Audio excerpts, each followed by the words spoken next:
Hello friends, welcome back to PC study channel. Friends, आज हम लोग बात करने वाले हैं झारखंड पॉलिटेक्निक काउंसलिंग के बारे में।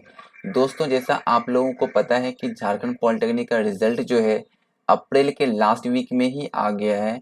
तो आखिर काउंसलिंग कब तक स्टार्ट होगा हम आपको इस वीडियो में बताएंगे। साथ में हम बात करेंगे कि इस बार कितने रैंक वालों को कॉलेज मिल सकता है और पिछले बार कितने रैंक वालों को कॉलेज मिला था, उसका पीडीएफ आपको कैसे डाउनलोड करना है मैं आपको डाउनलोड करके दिखाऊंगा। और डॉक्यूमेंट में क्या क्या आपको जो है देना होगा एडमिशन के टाइम, वो भी हम आपको स्टेप बाय स्टेप बताएंगे और समझाएंगे भी। बाकी काउंसलिंग को लेकर के बैड न्यूज आप लोगों के लिए है, क्या है, कब तक काउंसलिंग होगा, मैं सारी चीजें बताऊंगा। सो स्टार्ट करते हैं।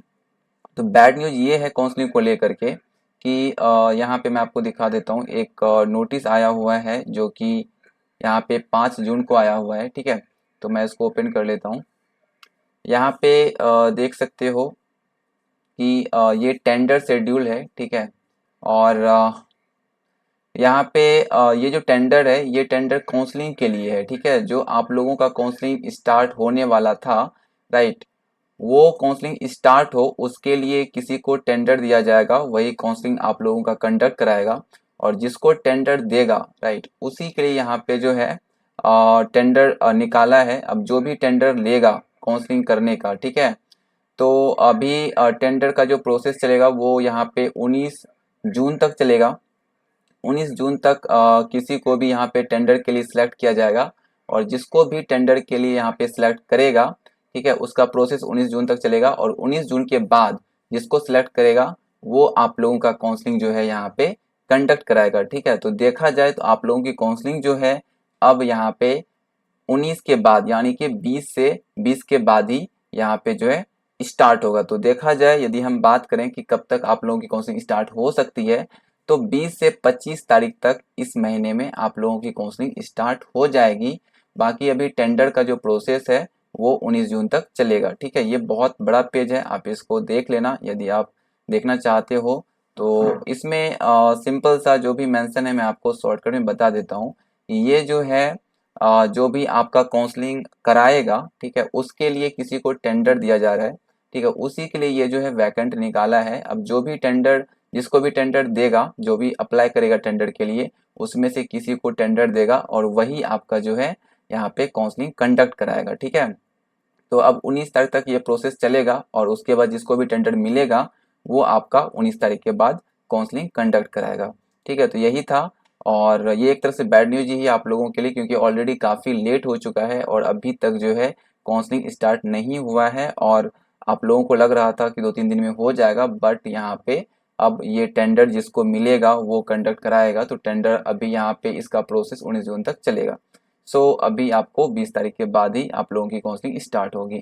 ठीक है, तो अब ये चीज़ें जो है अब वो तो है ही, बाकी अभी कुछ चीज़ें मैं आपको बताऊंगा। तो उसके लिए सबसे पहले हम चलते हैं यहाँ पे वेबसाइट पे, एक वेबसाइट पे चलते हैं जिसका नाम है SARKARI सरकारी रिजल्ट लिंक.com। जैसे मैंने सर्च किया वैसे सर्च करना है। यहाँ पे आपको सर्च मिलेगा, क्या क्या मिलेगा वो भी मैं आपको अभी बताऊंगा सर्च है। ठीक है, बाकी आपको सर्च करना सरकारी रिजल्ट लिंक.com, जैसे मैंने स्पेस दिया वैसे देना है। ठीक है, यहाँ पे सर्च करने के बाद आपको इस पर क्लिक कर लेना है और इस पर क्लिक करने के बाद इस तरह का इंटरफेस आ जाएगा। आपको यहाँ पे सर्च बॉक्स मिल जाता है, यहाँ पे सर्च आप कर लोगे झारखंड पॉलिटेक्निक। ठीक है, तो यहाँ पे हम सर्च कर लेते हैं। सर्च करने के बाद यहाँ पे आपको दिख रहा है, हम इस पर क्लिक करेंगे और क्लिक करने के बाद यहाँ पे हम स्टेप बाय स्टेप सारी चीजें बताएंगे। तो काउंसलिंग का तो आपको पता चल ही गया कि काउंसलिंग आप लोगों का अभी अब होगा नहीं, 15 दिन के आसपास वेट करना पड़ेगा। ठीक है ना। बाकी कॉलेज आप लोगों को पता है कि 17-18 के आसपास है। और सीट की यदि बात करें तो 4700 से 4800 है। यदि सीट बढ़ता है इस बार तो अच्छी बात है, बाकी सीट मैट्रिक्स आएगा तो पता चल जाएगा। ठीक है, ट्रेड 7-8 के आसपास है। और नीचे आते हैं तो यहाँ पे आपको कॉलेज लिस्ट मिल जाता है, आप इसको जरूर चेकआउट करो। और अब यदि बात करें हम यहाँ पे जो है आपकी जो है कि कितने रैंक वालों को कॉलेज मिल सकता है, तो यदि आपका रैंक 7,000 से 8,000 के बीच है, फर्स्ट राउंड में आपको मिल जाएगा कहीं ना कहीं। यदि आप बॉय हो और सिर्फ आपके पास यूआर रैंक है, ठीक है। सेकेंड राउंड में 8500 से 9000 तक, ठीक है। और थर्ड राउंड में 12000 से 12500 तक मिल जाएगा यदि आपके पास सिर्फ और सिर्फ यहाँ पे यूआर रैंक है और आप बॉयज हो, ठीक है। और यदि आप गर्ल्स हो तो यहाँ पे आपको 8000 से 8500 तक मिल जाएगा यदि सिर्फ और सिर्फ यूआर रैंक है। और सेकेंड राउंड की बात करें तो 10,000 के आसपास, और थर्ड राउंड की बात करें तो यहाँ पे 15,000 के आसपास आपको थर्ड राउंड में मिल जाएगा यदि सिर्फ आपके पास यूआर रैंक है, ठीक है। बाकी यहाँ पे ओबीसी के लिए यदि बात करें तो 9000 के आसपास, यहाँ पे 10,500 से 11,000 बोल सकते हैं, और यहाँ पे 15,000 के आसपास, ठीक है। ये बॉयज़ के लिए, और गर्ल्स के लिए आप जो है 1-1,500 बढ़ा के चेकआउट कर सकते हो। इसी तरह से यहाँ पे मेंशन है SC/ST के लिए भी आप इसको चेकआउट करो। बाकी मैं आपको यदि प्रीवियस ईयर का जो मैंने काउंसलिंग किया था उसके हिसाब से यदि बात करें तो 17 से 18,000 रैंक वालों को मैंने सेकेंड राउंड में जो है कॉलेज दिलाया है दुमका और धनबाद में। ट्रेड थोड़ा बेटर नहीं था, किसी को फूड टेक्नोलॉजी मिला तो कुछ किसी को यहाँ पे फैशन डिजाइनर मिला, लेकिन उसको मिल गया सेकेंड राउंड में 17-18,000 रैंक वालों को, ठीक है। तो यही चीज़ें हैं, बाकी जो है आप लोग वेट करना, आप लोगों को भी मिल जाएगा। और यहाँ पे यदि हम डॉक्यूमेंट लिस्ट की बात करें तो यहाँ पे passport size photo, admit card, Aadhaar card, ये 3 चीज़ें तो आपको पता ही होगा। बाकी सीट एक्सेप्टेड फी रिसिप्ट की यदि बात करें तो ये आपको तब मिलेगा जब आपको कॉलेज अलाउट हो जाएगा, और कॉलेज अलाउट होने के बाद आपको सीट एक्सेप्ट का फी आपको पे करना पड़ेगा 1,000, ठीक है। तो तब वहाँ पे आपको जो है स्लिप मिलेगा, वही स्लिप लेके जाना है, ठीक है। उसके बाद यहाँ पे 10th का मार्कशीट एंड 10th का यहाँ पे एडमिट कार्ड, 12th का लेके जा सकते हो बट इसकी ज़रूरत पड़ेगी नहीं, ठीक है। उसके बाद यहाँ पे टीसी, यदि आप कहीं पढ़ रहे हो अभी तो ट्रांसफ़र सर्टिफिकेट यानी कि टीसी लेके जाना पड़ेगा।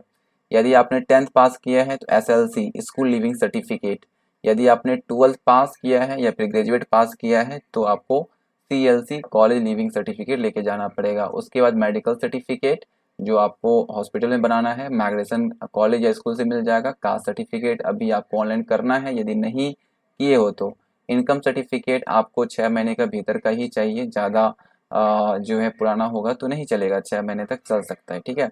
और आपका जो है नाम होना चाहिए, ठीक है ना, इनकम सर्टिफिकेट में, और फादर्स का भी नाम होना ज़रूरी है। बाकी यहाँ पे रेजिडेंशियल सर्टिफिकेट बनवाना है, गैपिंग सभी के लिए ज़रूरत नहीं है, ज़रूरी नहीं है, ठीक है ना। जिसके क्वालिफिकेशन में गैप है उसको देना पड़ेगा। कैरेक्टर सर्टिफिकेट आपको कोर्ट में बनवाना है, एक दिन में बन जाता है, इसलिए कैरेक्टर सर्टिफिकेट हो गया, गैपिंग सर्टिफिकेट हो गया, ठीक है, और मेडिकल सर्टिफिकेट, ये तीनों तभी बनाओ जब आपको कॉलेज अलाउट हो जाता है, मतलब जब आप एडमिशन कराने जाओगे तो उस टाइम बना लेना, क्योंकि ये सब एक दिन में बन जाता है, ठीक है। उसके बाद यहाँ पे स्टेप बाय स्टेप बताया गया है कि कैसे काउंसलिंग करना है। बाकी काउंसलिंग आप यहाँ से भी करा सकते हो, बेस्ट काउंसलिंग होती है, ठीक है। और पिछले साल का फर्स्ट सेकेंड थर्ड राउंड कैसे डाउनलोड करना है यहाँ पे मेंशन है, आप इसको पे क्लिक करके डाउनलोड कर सकते हो, ठीक है। तो मैं सेकेंड राउंड का डाउनलोड करके दिखा देता हूँ, क्योंकि मैं पिछले वाले वीडियो में फर्स्ट राउंड का डाउनलोड किया था, तो सेकेंड राउंड का मैं डाउनलोड करके दिखाता हूँ, बाकी रेस्ट ऑफ आप डाउनलोड कर लेना, ठीक है। और जिसको भी काउंसलिंग कराना है वो हमारे व्हाट्सएप ग्रुप, टेलीग्राम या फिर इंस्टाग्राम कहीं भी ज्वाइन करके मेरे से कॉन्टेक्ट कर सकते हो। पिछले 3 साल से काउंसलिंग कर रहा हूँ, सो बेस्ट काउंसलिंग यहाँ से होगी, आप करा सकते हो, ठीक है। इसी तरह से डाउनलोड कर लेना है और इसको चेकआउट जरूर करो जिससे आपको अनुमान लग जाए।